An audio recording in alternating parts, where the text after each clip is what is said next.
IPOA was set up in 2011. Purposely, it was arising from the results of the various recommendations that were made geared towards providing external accountability mechanism in respect to any issues relating to complaints against the members of the National Police Service. The staff have embraced the culture of this digital transformation within the institution, in the sense that our work processes have become efficient, they've become timely, and also in terms of reducing the workload within the institution and being able to make sure that we focus on delivering our mandate as opposed to pushing paperwork. So when we started looking at this program, it was more than a year, maybe 2 years ago.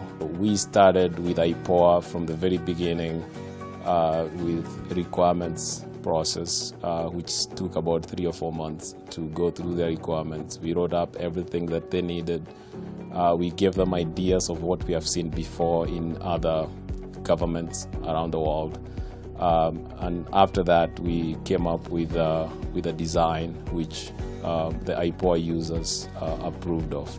The first 7 modules are what we call the front of the house, the core modules. This is the business of IPOA, anything from investigations, legal, complaints. 2016 is when the project started, and the idea was actually to digitize most of the records. That was the first thing that we did. At the beginning, we had a lot of problems because we had to do everything here on a manual basis. Now, this project has actually improved our operations in terms of progression from one department to the next one, and also the issue of taking care of our data.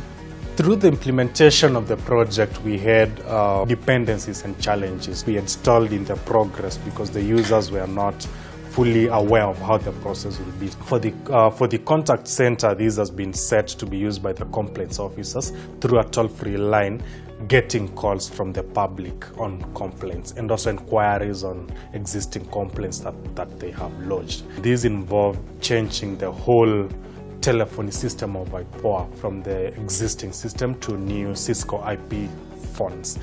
The way we set it out from start is just, it can be deployed at the headquarters, and the regional offices will just plug in as additional users. No additional development of the system is required. So the way we went around that is having several sessions of educating the users of how the contact center will work, what will be their roles and what will be expected with them. We had a great relationship with the key stakeholders from the beginning of the project.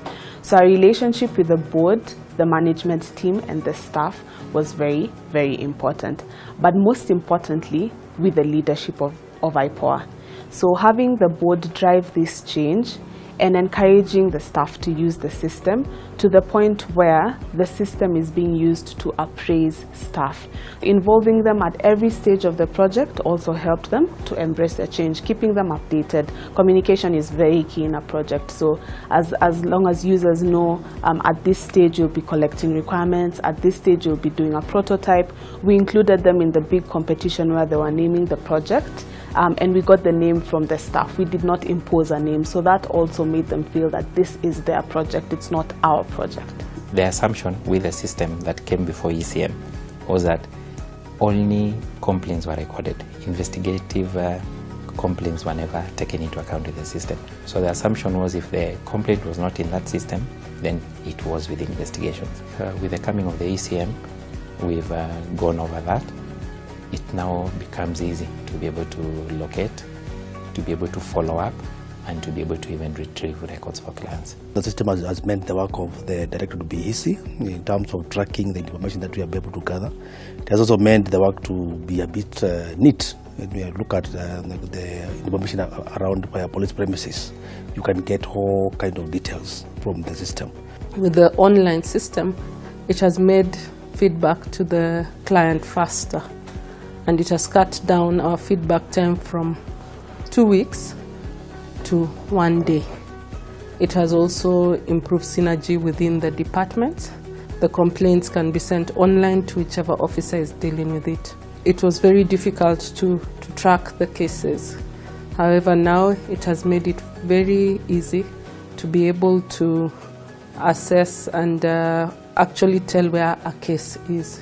We ensure that for any investigations file to commence or for allocation, it has to be within the system. And then for any report that is made regarding any investigation that we undertake, it has to be reflected in the system.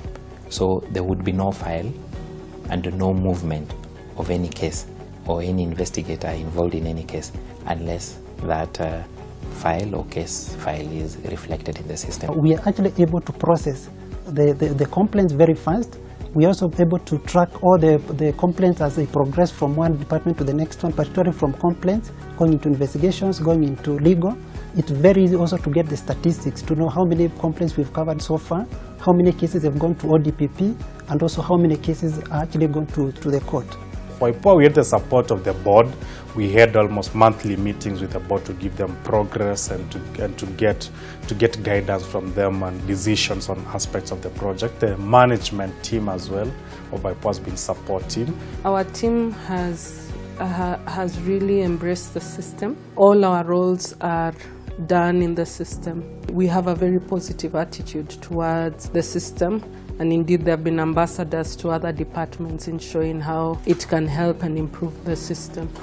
We are not worried about our exit as a board because fortunately there has been ownership, right, not only from the board itself but also through the management and the rank and file. We are confident that it should be able to, to outlive, our term in office. But the beauty of it is that, everybody within the institution understands that there's no other way in terms of working within the institution other than through the system itself. It's at the heart of the institution. It's what is actually driving the institution as we speak.